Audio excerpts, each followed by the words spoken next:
Hi beautiful souls, welcome back to my channel. और अगर इस चैनल पे आप नए हो तो हीलिंग एंड टैरो में आपका बहुत बहुत बहुत स्वागत है। आज की रीडिंग पिछले वाली रीडिंग से कनेक्टेड होने वाली है, लेकिन न्यू टॉपिक पर। तो पहले दो पार्ट्स, पहला पार्ट है नार्सिज्म, नार्सिस्टिक लोग और उनसे बचाव, उनकी पहचान। इस इन सब टॉपिक पे है first part, first video. Second video है नार्सिस्टिक पीपल की वजह से ये समाज ही पूरा एक नार्सिसिज्म में, जैसे छुआछूत की बीमारी होती है ना, वैसे ही वो फैल सा गया है। तो उस समाज से कैसे डील करना है, अपने आप अंदर जो उत्पन्न हुए अनचाहे गिल्ट से, शेम से कैसे डील करना है, इस बारे में बात हुई थी। ठीक है, तो फर्स्ट पार्ट ये था कि क्या है, कैसे बचना है, पहले उसको आइडेंटिफाई करना और कैसे बचना है। सेकंड है आप में जो प्रॉब्लम्स क्रिएट हो गई थी उससे कैसे हील करना है। अब थर्ड पार्ट ये है कि इस समाज में जब आप हील हो जाओगे, इस नार्सिसिस्टिक समाज में, फिर आपको किस तरीके से वापस लौटना है। इस टॉपिक पे आज की रीडिंग होने वाली है।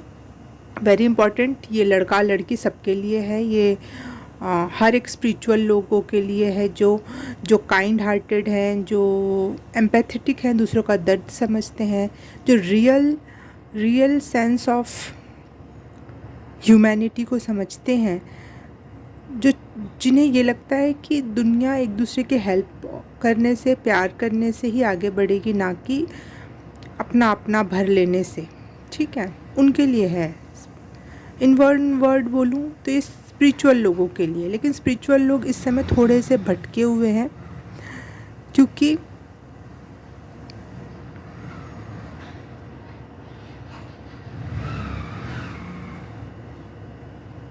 हाँ, क्योंकि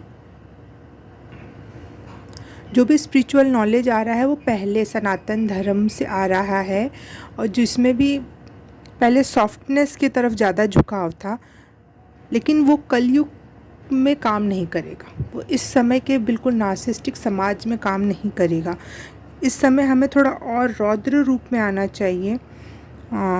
रौद्र भगवानों की पूजा करनी चाहिए, आराधना करनी चाहिए, ताकि वो हमें भी सेव करें और इस धरती के लोगों को भी सेव करें, और हमें भी कॉन्फिडेंस एंड पावर दें।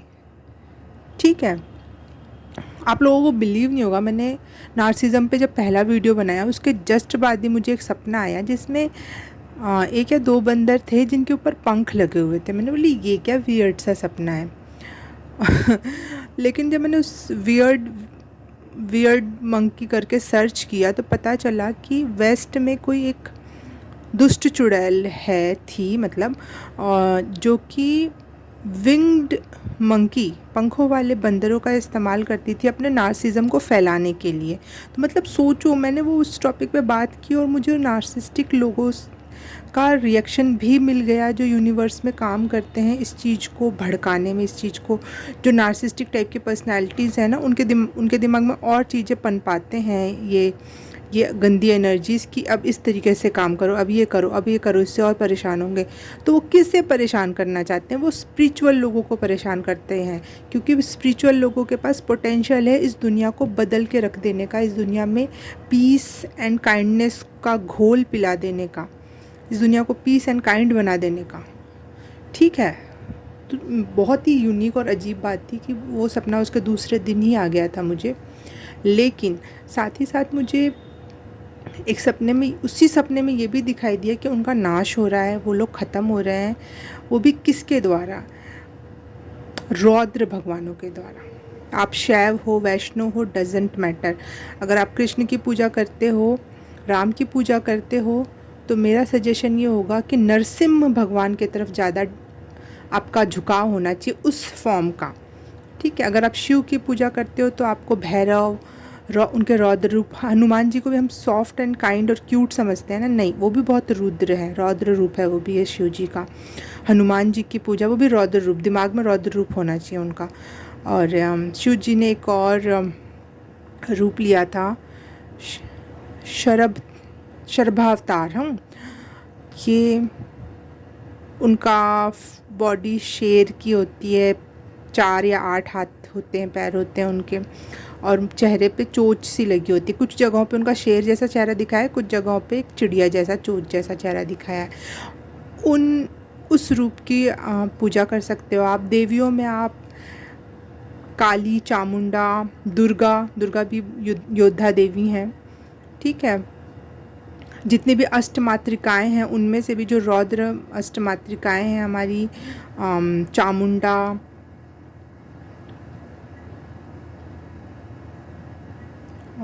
वाराही देवी, निकुंभला देवी। अब बात यहाँ आती है कि ये डेटीज़ जो हैं, लोग इनका भ्रम फैला के रखते हैं कि इनकी पूजा मत करो, ये आएंगे तो तुम्हारा सारा सर्वनाश हो जाएगा, सब ये हो जाएगा, वो हो जाएगा। ये सभी देवी देवताओं की पूजा या आराधना तब की जाती है जब आप बहुत बड़ी प्रॉब्लम में हो। तो ये कलयुग क्या कम बड़ी प्रॉब्लम है? यहाँ जो नार्सिसिस्टिक लोग हैं, यहाँ के जो नेता हैं, यहाँ के जो बिजनेसमैन हैं, जो पूरा का पूरा संसार विध्वंस करने पे लगे हुए हैं, क्या ये लोग कम हैं? तो हमारे पास ऐसे डेटीज़ को बुलाने का एक उद्देश्य है। ऐसे डेटीज़ की पूजा करने के लिए एक उद्देश्य होना चाहिए हमारे पास, तो हमारे पास है। इस कलयुग में इन देवी देवताओं की पूजा नहीं होगी तो किन की होगी? तो आप इन्हें इन्वोक करो अपने अंदर का भी कॉन्फिडेंस बढ़ाओ। हर एक चीज़ पर अपने ऑथेंटिक विचार रखने, अपनी बात रखने का आपको हिम्मत देंगे, ये साहस देंगे। हर एक चीज़ से आपको प्रोटेक्ट भी करेंगे, गंदी से गंदी, गलत से गलत एनर्जीज से आपको प्रोटेक्ट करेंगे। तो प्लीज़ ऐसे डेटीज़ को बिल्कुल भी इग्नोर मत करना। गणेश जी और कार्तिकेय जी, ओ गॉड, ये तो कैसे भूल रही थी मैं। गणेश जी का भी जो रौद्र रूप है, जो हम पूजते पूजते हम क्यूट बना देते हैं ना, वो गलत है। ठीक है, अपने दिल में प्यार करने के लिए आप रखो गणेश जी को, हनुमान जी को छोटा सा क्यूट सा रूप दे देते हैं, शिव जी को भी बहुत क्यूट सा रूप दे देते हैं, लेकिन सभी ये तीनों भगवान बहुत रुद्र हैं। कार्तिकेय भगवान जिनको स्कंद भी कहते हैं, और इनको ही बटुक भैरव भी कहा जाता है कई जगहों पर। तो ये बहुत योद्धा प्रवृत्ति की एनर्जीज़ हैं जो इस समय ज़रूरत है जिन भगवानों की। हमें युद्ध कर रहे हैं ना एक प्रकार से, हम इनर में भी अपने युद्ध चल रहा है, क्या सही क्या गलत, सही की कहीं जीत हो रही है, कभी गलत की जीत हो जाती है। तो ये नहीं होना चाहिए। ऐसी समाज में भी अपने प्रोटेक्शन के लिए भी कौन करेगा प्रोटेक्ट? जो योद्धा होंगे वही ना। तो इन भगवानों से डरो नहीं। छोटे से प्रहलाद जी ने जब विष्णु जी को प्रेम किया था, तो विष्णु जी आए थे, लेकिन कितने रुद्र रूप में आए थे, क्योंकि उस समय एक बहुत बड़ा विलन था वहाँ सामने, जिसे मारना था, जिसे ख़त्म कर देना था। तो आप जिस भी रूप में उन्हें बुलाते हो, भगवान अपने हिसाब से ही आएंगे कि इस समय कहाँ आना है, किसको कितनी ज़रूरत है, किस रूप में आऊँगा तो इनकी हेल्प होगी। तो डर के साथ किसी भगवान को देखना तो बंद ही कर दो कि कोई रुद्र भगवान है, कोई रौद्र रूप है। वाराही देवी के बारे में, या उग्र तारा जो है हमारी तारा देवी, जो 10 महाविद्याओं के सेकंड महाविद्या है, वो लोग बोलते ना पूजा ही मत करो, इनका तो शमशान में हो जाके पूजा होती है, इनकी तो इसमें ऐसे होता है, इनका घर में करोगे तो घर तबाह हो जाता, काली मैया को मत पूजो। अरे भैया, आपकी इंटेंशन भी तो मैटर करती है ना, कि आप किस तरीके से उनको साधना नहीं है कि आपको साध के उनसे कुछ काम करवाना है, कोई नौकर नहीं बनाना है। भगवान नौकर नहीं हो सकते। जो ऐसा करते हैं तो वो अगर थोड़ा बहुत हो भी जाता होगा उनके लाइफ में, तो वो उनका नाश ही होता है, विनाश ही होता है, उनका खुद वध होता है फिर लास्ट में, कि बहुत हो गया अब तेरा। तो एक प्रेमी, एक डिवोटी, एक ध्यानी, एक ज्ञानी, एक भक्त की तरह अपने ईश्वर से जुड़ो। और मेरे जितने भी स्पिरिचुअल लोग हैं, स्पेशली नहीं, जो भी साधना कर रहे हैं, ठीक है, उनके लिए एक बहुत क्लियर कट मैसेज मुझे मेरे ड्रीम में सुनाई दिया था कि एक बूंद भी ख़राब नहीं होना चाहिए। क्या एक बूंद भी ख़राब नहीं होना चाहिए? तो मैं यहाँ कहूँगी ब्रह्मचर्य का पालन बहुत इम्पॉर्टेंट है इस स्पिरिचुअल जर्नी में। ये ब्रह्मचर्य का पालन जो आपके अंदर जो एनर्जी होती है ना, वो उसको ऊपर उठाने में हेल्प करता है, आपकी ऊर्जा को बढ़ाने में भी हेल्प करता है, और आपका जो वो होता है ना, क्या बोलते हैं, फियर्स नेचर, निडरपना, वो भी ख़त्म करने में हेल्प करता है। तो प्लीज़ इस कलयुग में जब आपको निडर होकर रहना है, अपनी सही बातों पे चलना है, स्पिरिचुअल रहना है, तो सबसे ज़्यादा इम्पोर्टेंट है कि आप ब्रह्मचर्य का पालन करो। ठीक है, नहीं हो पा रहा है, कभी कोई आप बोलोगे मेरे में इतनी ऐसी एनर्जी नहीं कि मैं ऐसा सोचूं, लेकिन फिर भी मेरे से गलत काम हो जाता है, मेरे से ब्रह्मचर्य टूट ही जाता है। तो मैं यहाँ पे आपको एक सजेशन दूंगी कि आप लोग इसके लिए किसी भगवान से प्रार्थना करो कि प्लीज़ मेरी हेल्प करो इस चीज़ में। किसी गुरु, किसी संत से प्रार्थना करो, वो ज़रूर आपकी हेल्प करेंगे। वो नहीं बिखरने देंगे, नहीं टूटने देंगे आपको, क्योंकि गलत एनर्जीज़ ही आपको प्रोवोक करती हैं आगे कि आप अपना ब्रह्मचर्य तोड़ो, ताकि ताकि आप एक ऑरा टूटे और वो घुसे वहाँ से, अपनी जगह बनाए। ठीक है, तो मैंने अपने सपने के सारे मैसेजेस दे दिए कि ब्रह्मचर्य नहीं टूटना चाहिए। और बुरी शक्तियाँ, नार्सिस्टिक टाइप की भी जो लोग हैं, वो मुझे बहुत हैरानी हुई कि ऐसा कोई चीज़ भी है जो नार्सिज्म को फैलाते हैं, ऐसे दुष्ट चुड़ैल जैसी कोई चीज़ भी है। और वो सपने में आई मुझे वो चीज़, जो उस चीज़ को फैलाते वो आया, लेकिन भगवान ने उसका वध कर दिया, वो ख़त्म हो गया। ठीक है, तो इस रीडिंग और अपने ऑथेंटिक सेल्फ में रहोगे तो मस्त रहोगे। ऑथेंटिक सेल्फ क्या है? जिसमें बहुत एनर्जी है, जो बहुत रुद्र है। आपको भैरव बाबा के बहुत बहुत बहुत आशीर्वाद की ज़रूरत है। तो प्लीज़ स्कंद भगवान, भैरव भगवान, निकुंभला देवी, वाराही देवी, माँ तारा, माँ काली, गणेश जी का जो ब्लू स्वरूप है वो, स्कंद भगवान, भैरव, बटुक भैरव, ये सब बहुत ज़रूरी है। भगवान आपका क्या मैसेज है मेरे व्यूअर्स के लिए? फॉर स्पिरिचुअल अवेकनिंग, स्पिरिचुअल योद्धा, हम सब स्पिरिचुअल योद्धा हैं इस समय, क्योंकि समय थोड़ा सा क्या बहुत ज़्यादा ख़राब चल रहा है, और योद्धा टाइप की प्रवृत्ति ही हमें अपने अंदर इन्वोक करके स्पिरिचुअलिटी में आगे बढ़ना है। सिंपल संत बन के इस समय नहीं चलेगा काम, आपको एक योद्धा टाइप की प्रवृत्ति अपने अंदर डेवलप करनी पड़ेगी।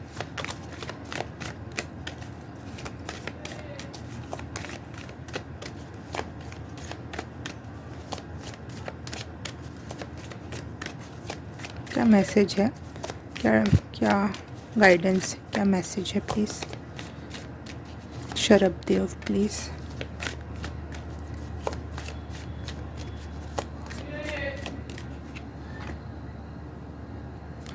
सॉरी फॉर बाहर की आवाज़। हाँ, तो मैं कहाँ थी? हाई प्रीस्ट,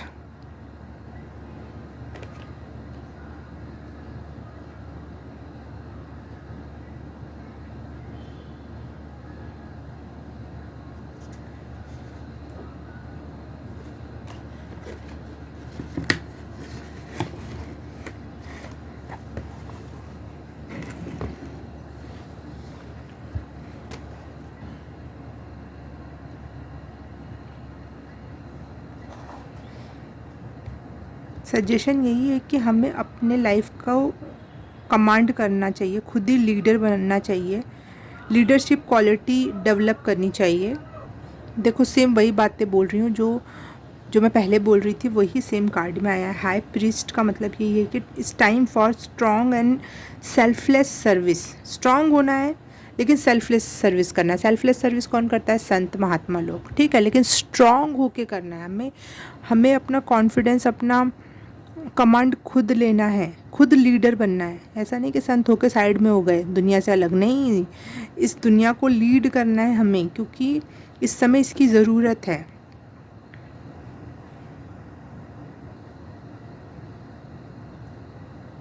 दूसरों के पावर के हिसाब से नहीं चलना है। दूसरों के पावर के हिसाब से चलोगे तो नार्सिसिस्टिक चक्कर में फंस जाओगे। इस चक्कर को तोड़ने के लिए हमें अपने स्ट्रॉन्ग डिसीजंस लेने हैं और उस पर काम करना है, सर्विस देनी है इस दुनिया को। वाओ, जो मैं कह रही थी सेम वही आ गया। जय माँ काली। मेरे कार्ड में, मेरे डायरी में से क्या मैसेज है?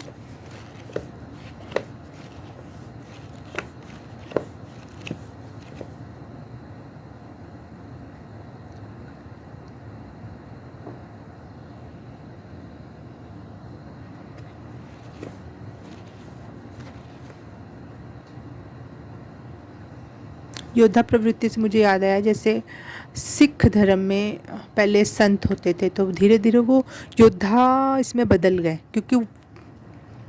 क्योंकि उनको उस समय उसकी ज़रूरत महसूस हुई। तो वैसे ही हमें भी संत रहना है, लेकिन एक योद्धा प्रवृत्ति के साथ, एक स्ट्रॉन्ग इनबिल्ट दुनिया से लड़ लेने और दुनिया को, और जो मासूम लोग हैं उन्हें इस नार्सिज्म से बाहर निकाल लेने के लिए काम करना है।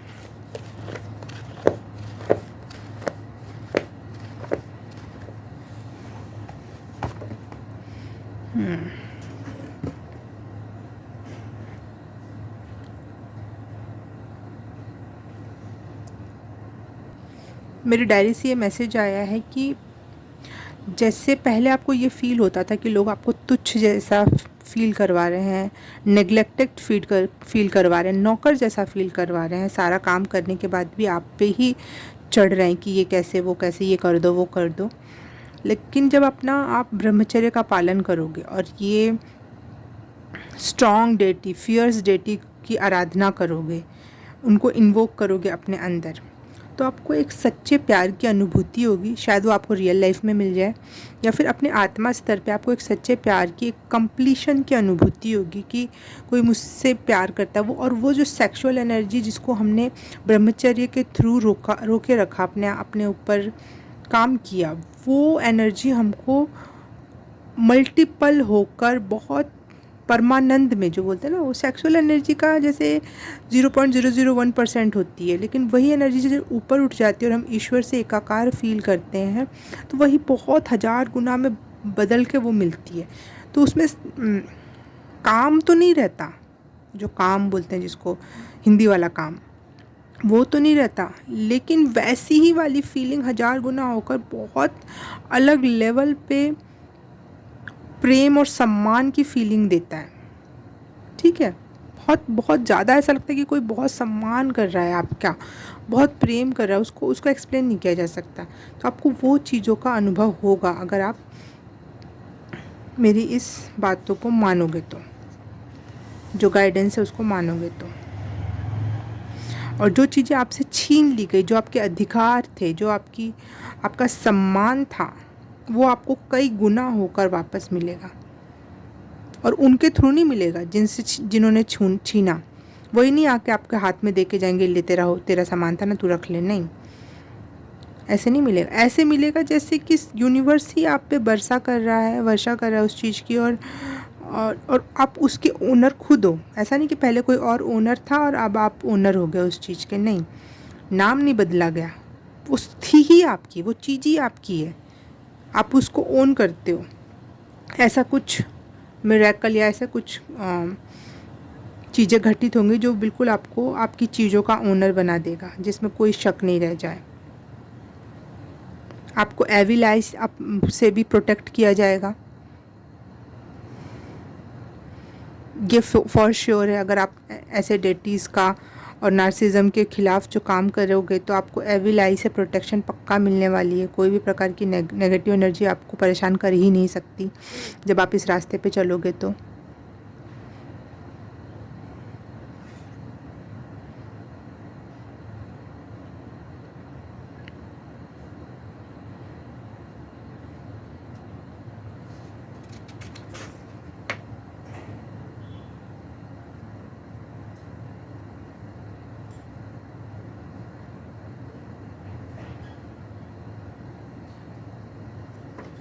और बहुत यूनिक और परफेक्ट जो आपको चाहिए, लेकिन दुनिया से सबसे अलग ऐसी चीज़ें, ऐसे भाव, ऐसे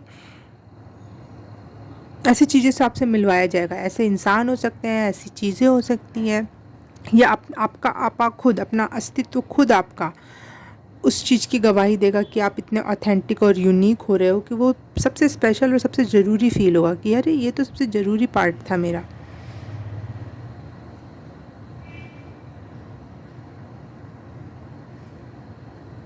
अगर किसी प्रकार की बीमारियां होंगी तो वो भी ठीक होंगी, क्योंकि आपका वॉरियर होना ही ये तय करता है कि आपके अंदर कोई भी मानसिक शारीरिक बीमारियां ना रहें। तो प्लीज़ अपने आप को एक स्पिरिचुअल वॉरियर बनाओ, इस नार्सिसिज्म से बचने के लिए, इस तेज समाज ये लोगों से बचाने के लिए, दुष्ट चीज़ों से बचने और बचाने के लिए। बचना भी है इन देवियों को इन्वोक करके, और ये फॉर श्योर कर देंगे कि आप तो प्रोटेक्टेड हो, लेकिन आपको फिर क्या करना है, आपके भी कुछ कर्म और धर्म बनेंगे उसके बाद, जो कि आपको गड्ढे में ना डाल के आपको बहुत ऊपर ले जाएंगे, आपके सबसे हैप्पीएस्ट वर्जन से आपको मिलवाएंगे ये। ओके।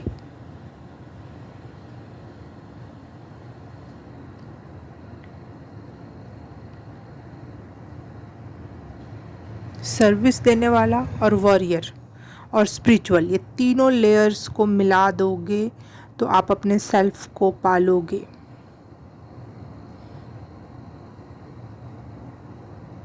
और हम इस नार्सिज्म की लड़ाई में जीत जाएंगे।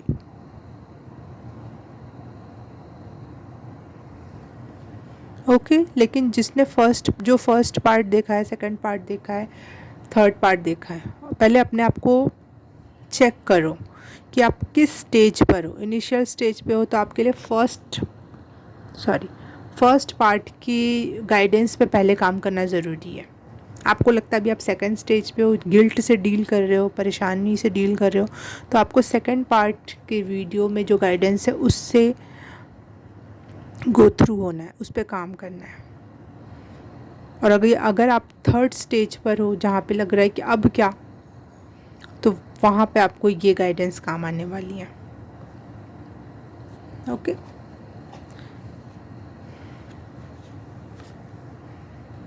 द आइस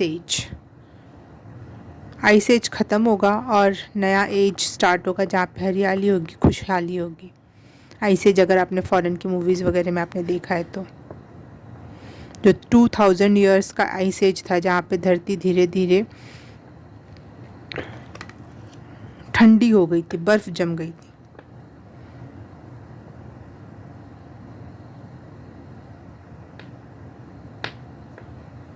हम्म 2000 ईयर्स का आइस एज आ गया था जहाँ पे धरती डिटॉक्सिफाई हो रही थी, प्यूरीफाई हो रही थी, रेस्ट कर रही थी, ताकि हर धरती पे स्थित हर जीव की फ्रीक्वेंसी हाई हो सके। तो हमें वो आइस एज बनना है। ये नहीं बनना कि पहले ही वो नहीं प्लांट लगाना है, प्लांट तो लगाओ इस धरती के हिसाब से मैं कहूँ तो, लेकिन अगर स्पिरिचुअल रील में मैं अगर बात करूँ तो यहाँ ये प्यूरिफाई का सीज़न चल रहा है जिसमें हम प्यूरिफायर बनेंगे, हम वो छन्नी बनेंगे, हम योद्धा, स्पिरिचुअल योद्धा।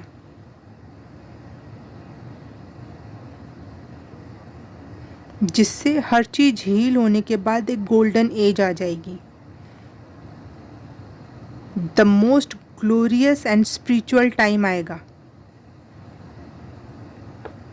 जो कि कभी कभी भी नहीं हुआ। वो चीज़ अब आने की संभावनाएं हैं अगर हम मिलकर इस पे काम करेंगे तो।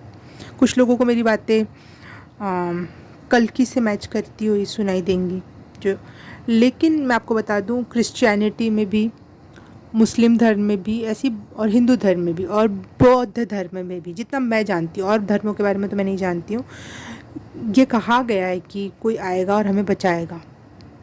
ठीक है, हिंदुज़म में कल्कि भगवान की अवधारणा है, मुस्लिम धर्म में भी किसी की बात है कि कोई आएगा बचाएगा, और बुद्ध धर्म में मैत्री के वापस होने की बात है, क्रिश्चियनिटी में जीसस क्राइस्ट के वापस आने की बात है, कुछ तो है जो सबको बचाएगा। ठीक है, तो उसमें क्या वो अकेले बचाएंगे? उसमें हमें कोई पार्टिसिपेशन नहीं देना है, हम किस टीम में हैं, हम विक्टिम की टीम में हैं या फिर विलन्स की टीम में हैं, या फिर हम उस टीम में हैं जो जो लड़ के वो सबसे हाईएस्ट स्पिरिचुअल बीइंग या स्पिरिचुअल प्लैनेट बनाने की दौड़ को कंप्लीट करवाएगा। कि हमें चूज़ करना है।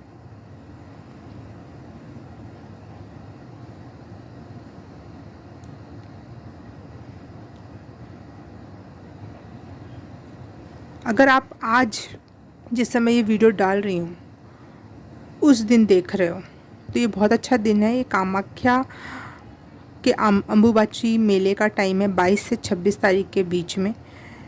और देखो कितनी यूनिक बात है, इसमें भी रेस्ट की बात है।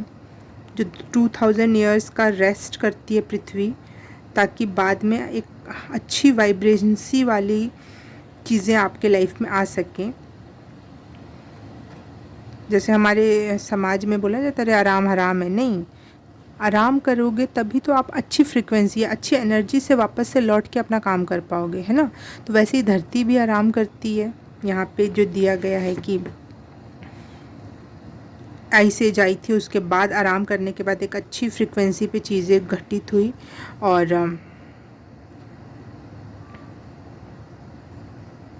उसके बाद एक हाईएस्ट फ्रीक्वेंसी वाली धरती या फिर गोल्डन एज आया।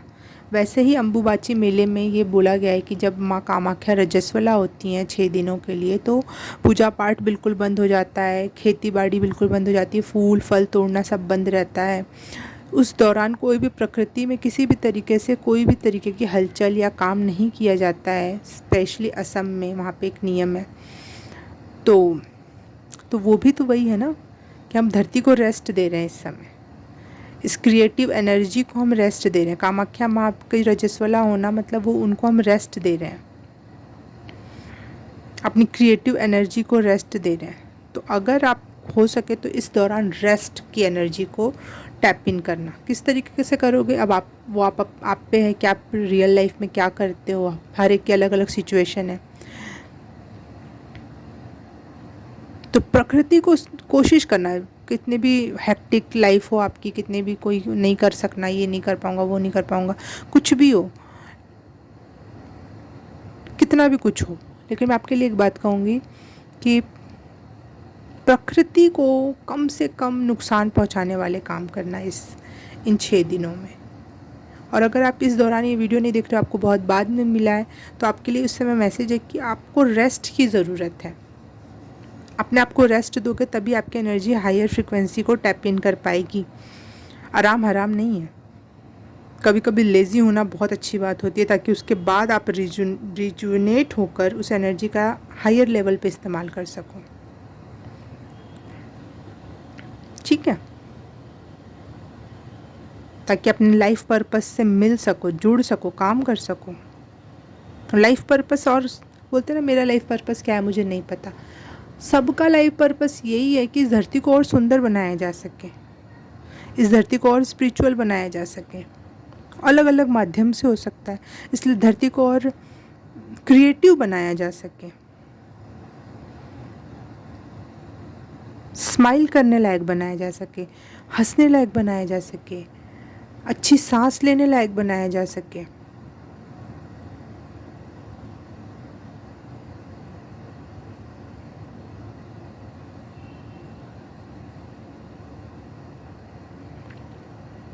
जब आप थोड़ा सा पॉज लेते हो या फिर थोड़ा सा पीछे जाते हो, रुकते हो, सोचते हो कि अगला कदम क्या, थोड़ा सा अपने आप को, अपनी एनर्जीज़, अपने सारे टेंटिकल्स, सारी चीज़ों को एक रिलीफ या मेडिटेटिव स्टेज में लाते हो, उसके बाद जब आप वापस आते हो इस दुनिया में काम करने के लिए, तो आप कुछ और न्यू वर्जन में आ जाते हो, हायर फ्रिक्वेंसी में आ जाते हो। आपका ओल्ड सेल्फ बूढ़ा हो जाता है और आपका न्यू सेल्फ एक जवान आत्मा की तरह, एक न्यू बच्चे के जैसे, जैसे उसमें बहुत सारी ऊर्जा है, बहुत कुछ कर दिखाने की इच्छा शक्ति है, वो बन जाते हो। और वो बनना है, वो काम करने हैं। ओके, तो हम इस तरीके से इस नार्सिसिज्म से बचेंगे, लड़ेंगे, कभी रेस्ट करके, कभी फियर्स एनर्जी, फियर्स गॉडेस का को इन्वोक करके अपनी प्रोटेक्शन के लिए तो उनको करना ही पड़ेगा आपको, कुछ और हो ना हो, प्रोटेक्शन वॉरियर गॉडेस से ही लेना इस बार, इस समय।